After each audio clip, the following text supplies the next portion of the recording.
I'm in a really tough spot and could use some perspective. I, 28-year-old female, have been dating my boyfriend Alex, 31-year-old male, for about a year now. He's been wonderful and supportive, especially through some difficult times. One of those difficult times involves my relationship with my older brother, Tom, 33-year-old male. Tom and I have always had a complicated relationship. Growing up, he was the golden child, and I often felt like the family doormat. He would tease me mercilessly, make fun of my interests, and generally treat me like I was beneath him. Our parents rarely intervened, often brushing it off as typical sibling behavior, or even enabling it by saying things like, "Boys will be boys," or "He's just joking, don't be so sensitive." This dynamic continued into adulthood. Tom still makes condescending comments, dismisses my achievements, and often expects me to drop everything to help him out, all without any gratitude or reciprocation. I've tried to talk to him about it before, but he just laughs it off or accuses me of overreacting. For context, I work at a museum in our city, a job I'm really passionate about, but Tom often belittles. He thinks it's a waste of time and constantly tells me I could do something more useful with my life. Last weekend, Alex and I were at a family gathering. Tom was in rare form, belittling me in front of everyone about my job. I was trying to brush it off as usual, but Alex wasn't having it. He stepped in and told Tom to stop treating me like a doormat and to start respecting me as an equal. Things escalated quickly. Tom got defensive and the situation turned into a heated argument. Alex called Tom out on all the times he's treated me poorly and accused him of being a bully. Tom fired back, saying Alex didn't know what he was talking about and should mind his own business. Our parents tried to defuse the situation, but ended up taking Tom's side, saying Alex was overstepping and causing unnecessary drama. Now Tom is furious with me. He says I should have stuck up for him and defended him against Alex. He claims that by not doing so, I've betrayed our family and humiliated him in front of everyone. My parents are also disappointed, feeling like I should have controlled the situation better. Alex feels bad that things got so heated but stands by his actions, saying someone needed to finally call Tom out on his behavior. I'm torn. On one hand, I appreciate Alex standing up for me, but on the other hand, I feel guilty for not defending my brother in that moment. Am I the jerk for not sticking up for my brother? Should I have done something to defuse the situation? To add, I wanted to add that part of why I didn't defend Alex more strongly is because whenever I did try to say something in his defense, my parents just bulldozed over me. Every time I tried to speak, they'd yell over me, which brought back all the feelings of clamming up like I did when I was younger. It made me freeze up and just stand there, especially since it seemed to only make Tom even angrier. I felt trapped, not knowing how to diffuse the tension as it got worse and worse. By the end of the entire thing, I was just standing there crying, and Alex took me to our car to go home. I've been fielding phone calls from my parents and brother since last weekend. I know I'm not responding to people, but I just posted this on a whim and just put it away. Now for an update, hi all, I just woke up to more comments. I'm just writing this edit to say I'm going to visit my Aunt Amy tonight to discuss what happened. She hosted the get-together and has always been someone I can turn to for help or advice when I need it. She and my uncle usually do step in to diffuse these situations when they're around, but they were both in the kitchen when this happened. Aunt Amy understands the family dynamics better than anyone, so I'm hoping she can give me some clarity. Also, please stop messaging me saying that Alex should leave me. Alex has been incredibly supportive and we're handling this together. I appreciate everyone's concern and I understand people not liking that I froze. But it's what happened. I love Alex and he's been amazing for my self-confidence, but I still struggle with it around my parents and brother. Now, for a few comments before the update. Comment 1. You are the jerk for not having your boyfriend's back when your jerk family attacked him for defending you. Why are you still in contact with your jerk family, who by your own account belittle you and treat you like a doormat? Why are you letting your boyfriend stand up to them alone when he is only trying to protect you? Why is your first instinct to be concerned about your jerk family and not your boyfriend? The only person who has your back? Comment 2. Let me see. On one side, your brother belittling you and your parents backing the golden child. On the other side, a caring boyfriend who refuses to allow you to be disrespected. The scales don't even begin to match. You are not the jerk, OP, but you will be to yourself if you don't start demanding simple respect and basic courtesy. Now, for the update. Hey everyone, thanks for all the support and advice. So here's what's been happening since my last update. After the blow-up at the family gathering, I went to visit Aunt Amy as planned. She was really understanding and gave me some solid advice. She suggested that I take a break from my family to clear my head and figure out what I really want. She also mentioned that Tom has always been insecure, which is why he lashes out at me. This made me think about how much I've been letting his insecurities affect my life. Alex and I decided to take a short trip to get away from all the drama. We went to a cabin in the mountains for a week just to relax and spend some quality time together. It was amazing to disconnect from everything and just focus on us. During this time, Alex and I had some deep conversations about our future. He told me that he wants to marry me someday, but he's worried about how my family dynamics will affect our relationship. This was a wake-up call for me. I realized that I need to set boundaries with my family if I want to have a healthy relationship with Alex. When we got back, I decided to have a serious talk with my parents and Tom. I told them that I need some space and that I won't tolerate any more disrespect from Tom. My parents were shocked and Tom was furious. He accused me of being brainwashed by Alex and said that I was abandoning my family. My parents tried to mediate, but I stood my ground. I told them that I love them, but I need to prioritize my mental health and my relationship with Alex. Things were tense for a while, but I felt a sense of relief.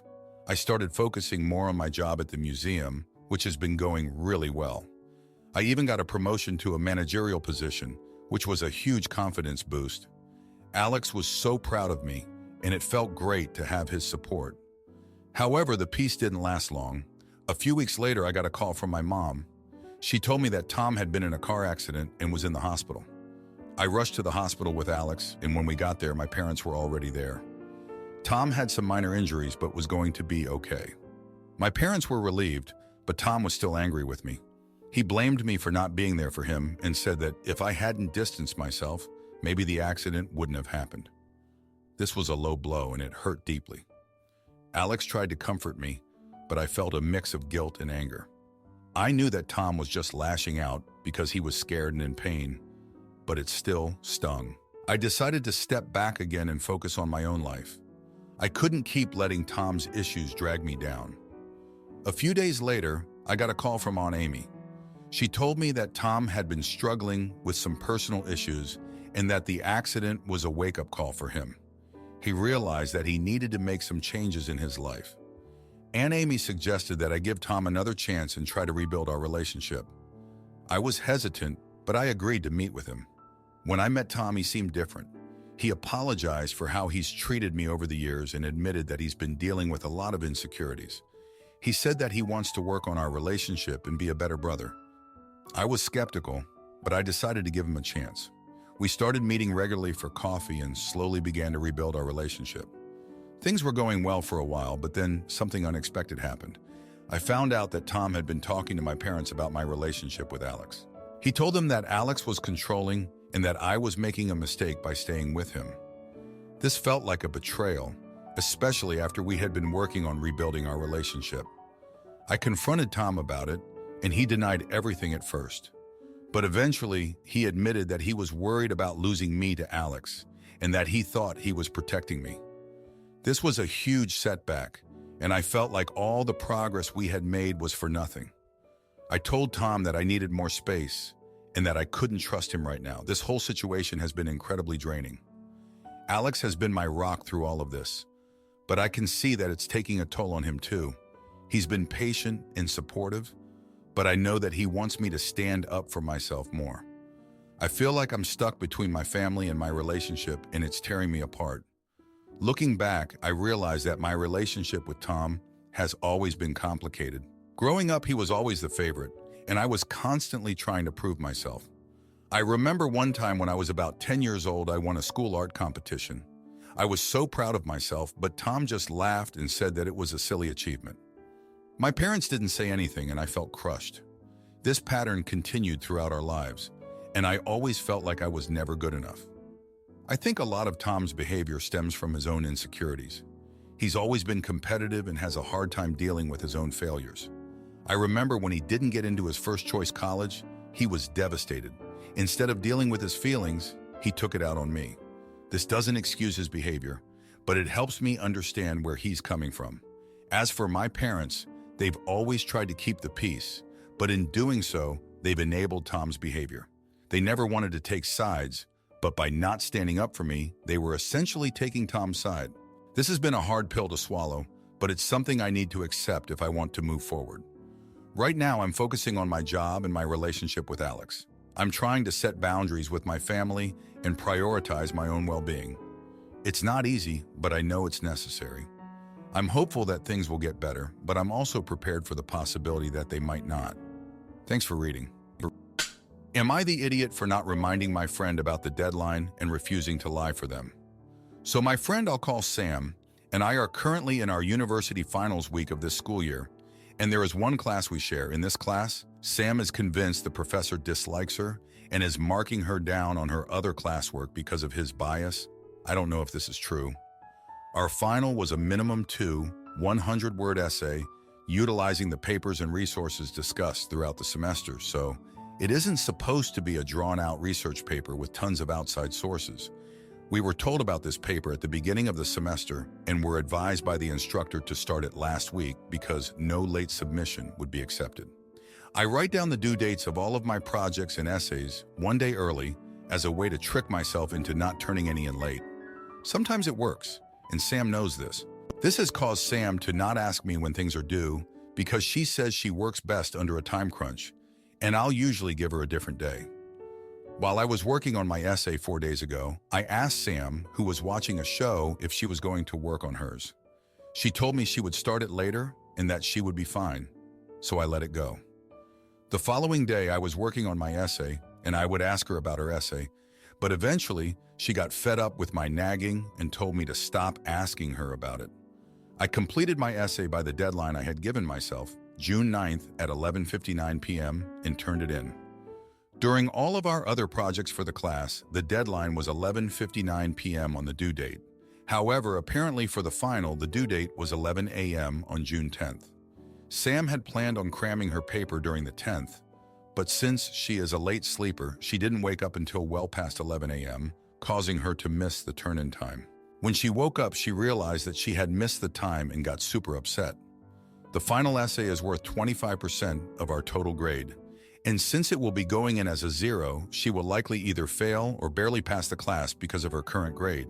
She asked me if I knew about the 11 a.m. deadline, and I told her that I had forgotten about it, but she didn't believe me.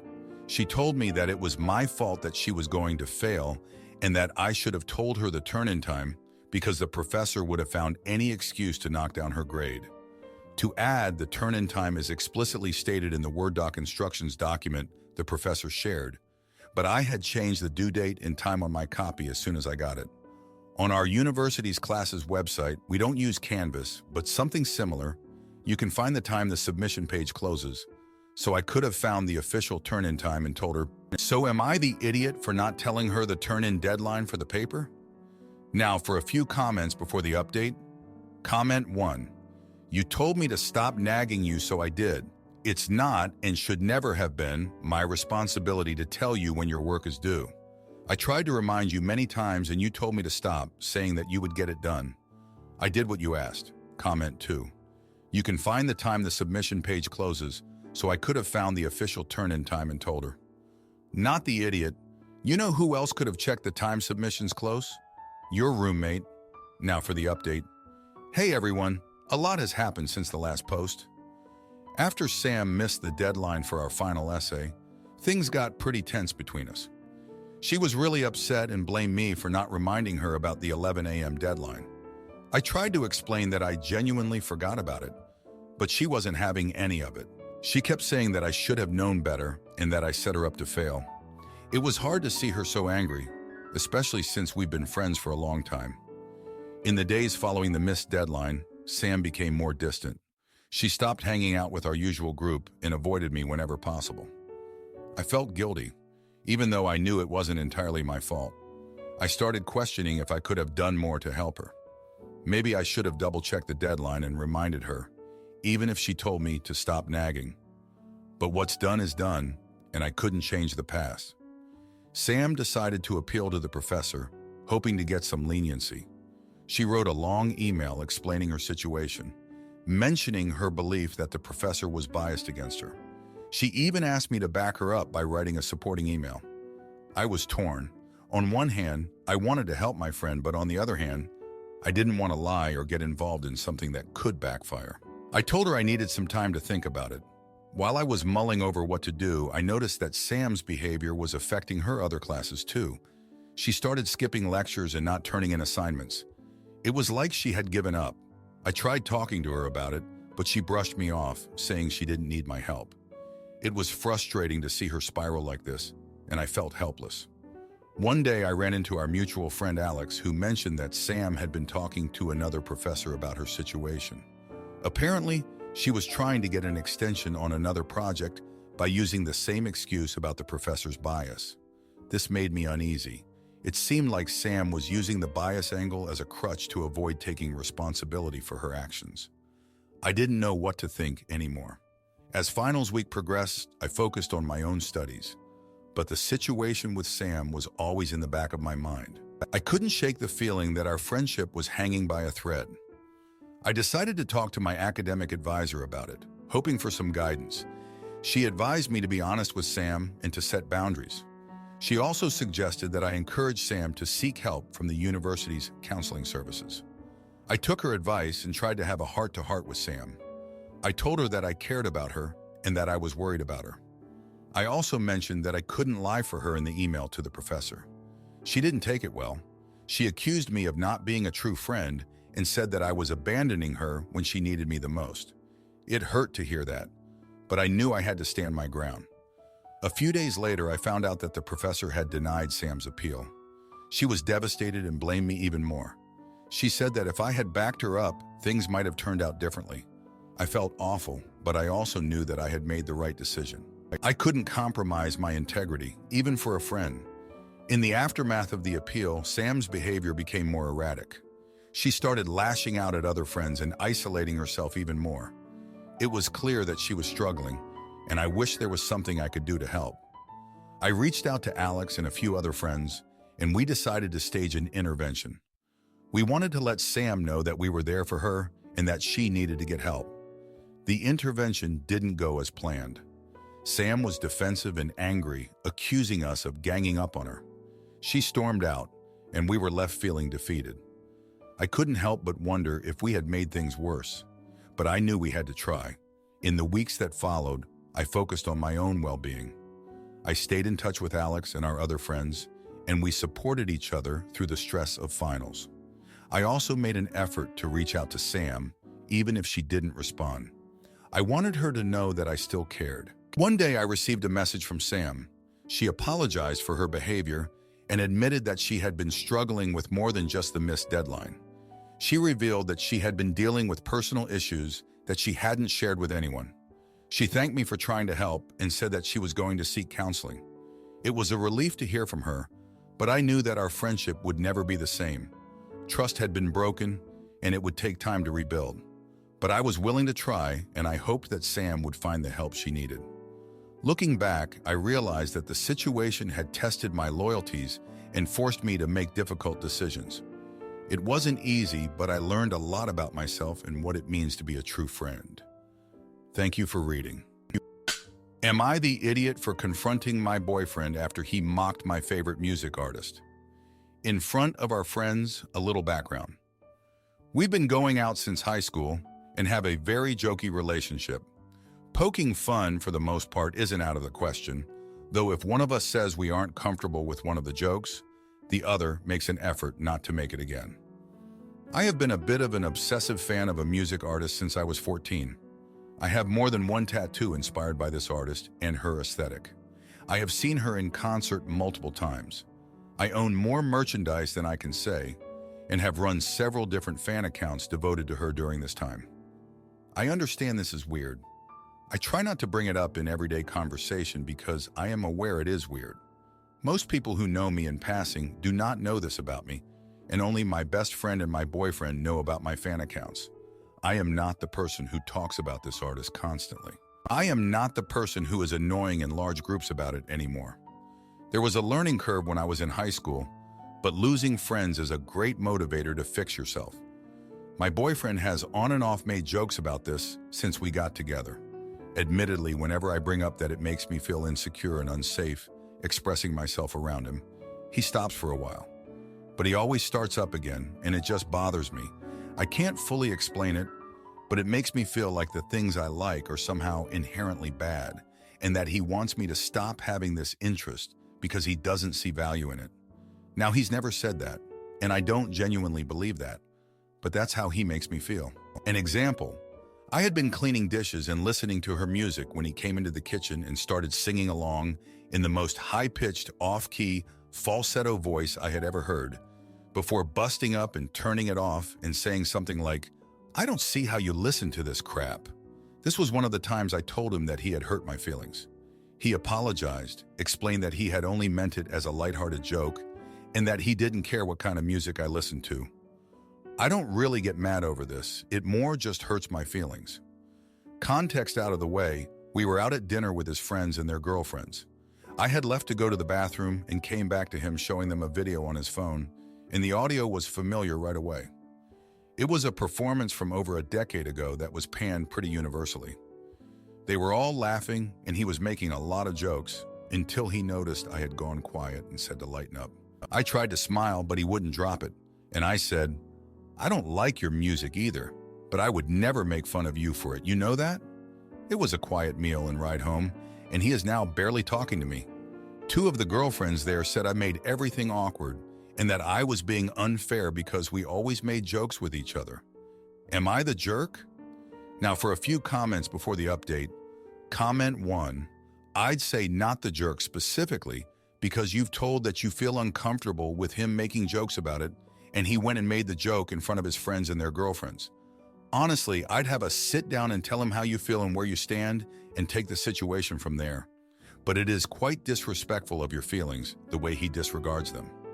My boyfriend has on and off made jokes about this since we got together. Admittedly, whenever I bring up that it makes me feel insecure and unsafe expressing myself around him, he stops for a while. But he always starts up again, and it just bothers me. Comment 2, not the jerk. Isn't it interesting how someone says or does something hurtful, and once the other person reacts badly, they start going on about how it was just a joke, and you're a bore for not getting it? Jokes are supposed to be funny. You told him several times you are not comfortable with him poking at your favorite artist, which is understandable. He promises he won't do it anymore, and he then breaks his promise time and again. He knows how it bothers you, and he just doesn't care. And the fact that you have fan accounts and tattoos inspired by your favorite artist doesn't justify him disrespecting your wishes. Now, for the update. Hey everyone, a lot has happened since the last post. After that awkward dinner, things between my boyfriend and me were tense for a while. We barely spoke for a few days, and when we did, it was mostly about mundane stuff like groceries or chores. I could tell he was still upset, and honestly, I was too. I felt like he didn't understand how much his jokes hurt me, and he probably felt like I overreacted. About a week after the dinner, we finally had a serious talk. I told him how his jokes made me feel, and he admitted that he didn't realize it was such a big deal to me.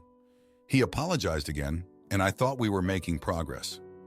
For a while, things seemed to get better. He stopped making jokes about my music, and I tried to be more understanding of his sense of humor. But then about a month later, something happened that escalated everything. We were at a party at one of his friends' houses. It was a pretty big gathering, and I didn't know most of the people there. At some point, someone put on a playlist, and one of my favorite songs by the artist I love came on. I was excited and started singing along quietly. My boyfriend noticed and, in front of everyone, started mimicking me in that same high-pitched, off-key voice he had used before. Everyone laughed, and I felt humiliated. I left the party early and went home. When he got back, we had another argument. I told him that I couldn't keep doing this, that his jokes were making me feel like I couldn't be myself around him. He said he was just trying to be funny and that I was being too sensitive. We didn't resolve anything that night, and I started to seriously question our relationship. A couple of weeks later, I got an opportunity to see my favorite artist in concert again. It was a last-minute thing, and I was thrilled. I told my boyfriend about it, expecting him to be happy for me. Instead, he rolled his eyes and said something like, "Another concert? Haven't you seen her enough times already?" That was the breaking point for me.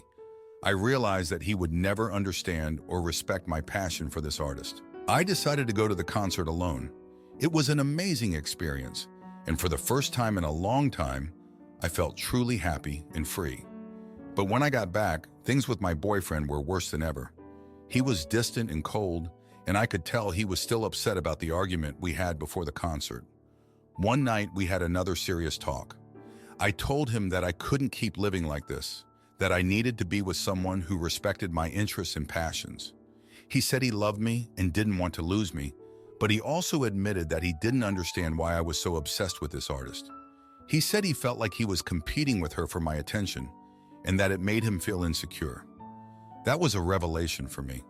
I had never thought about it from his perspective before. I realized that his jokes were his way of dealing with his own insecurities, but that didn't make them any less hurtful. I told him that I understood how he felt, but that I couldn't keep sacrificing my own happiness to make him feel better. We decided to take a break from each other to figure things out. During the break, I had a lot of time to think. I realized that my obsession with this artist had been a way for me to escape from my own insecurities and fears. I had always felt like I wasn't good enough, and my love for this artist gave me something to hold on to, something that made me feel special and unique. But I also realized that I needed to find a balance, that I couldn't let my passion for this artist overshadow my relationship. After a month apart, we decided to meet up and talk. We both agreed that we still loved each other and wanted to make things work. But we also knew that we needed to make some changes. I promised to be more mindful of how my obsession affected our relationship, and he promised to be more respectful of my interests. It's been a couple of weeks since we got back together, and things are slowly getting better. We're both making an effort to communicate more openly and honestly, and to be more understanding of each other's feelings. It's not easy, and we still have a long way to go, but I feel hopeful for the first time in a long time. Looking back, I realized that our relationship had always been built on a foundation of jokes and teasing. It was fun and lighthearted, but it also made it hard for us to deal with serious issues. We both used humor as a way to avoid dealing with our insecurities and fears. But now we're learning to be more vulnerable with each other, to share our true feelings, and to support each other in a more meaningful way. Thank you for reading. If you like this video, you'll probably like these too. Also, while you're here, please consider subscribing. It's your support that keeps this channel alive and allows me to make better and longer videos. Have a great day.